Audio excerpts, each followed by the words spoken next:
Вдигни темпото, увеличи печалбите. Темпобет. Красен авантаж на Богомил Маринов, Никасио. На нещо на Изус, може би очакваше, че там ще бъде Христо Янев. Все пак седмицата на Литекс успя да отнеме топката. Георги Миланов поколеба се дали да шутира. Хубаво подаване на Миланов към Никасио. Няма засада и това е гол. Литекс повежда с 1-0 в 11-та минута.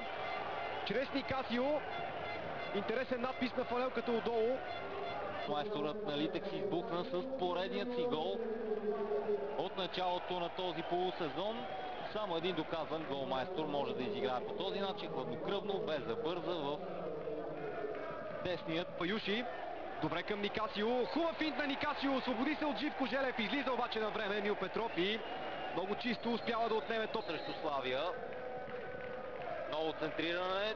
Проблеми за Петров, след което най-добре се ориентира, включили се Илия Миланов. И тази статистика говори за превъзходство на домакините. Сега обаче хубаво изведещо подаване. Това е възможно за отбора на Славия. Дали ще се стигне до гол? Не, топката се удари в градата. След това няма попадение и при добавката невероятна възможност за гостите. Василев. Финтове на футболиста с номер 11. След това неточен удар. Гостите второто полувреме. Сандански.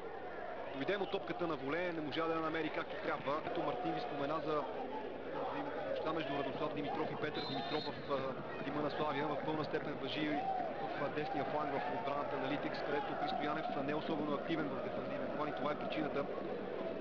Романов. Ето го нарушението срещу централния защит. Владеев решава да игра само удар на Янев и топката минава на около метър на напречната града, където е Христо Янев. Отлично владя топката седмицата на Литекс. Влиза навътре в наказателното поле и опитва удар.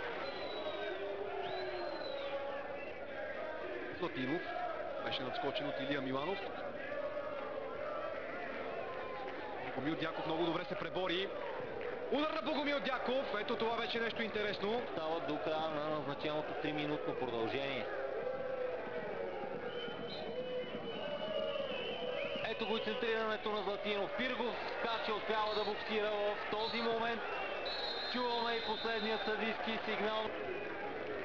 Фаула бе даден съдийски сигнал. Имаше и претенции за игра с ръка на Светослав Тодоров. Такава няма със сигурност.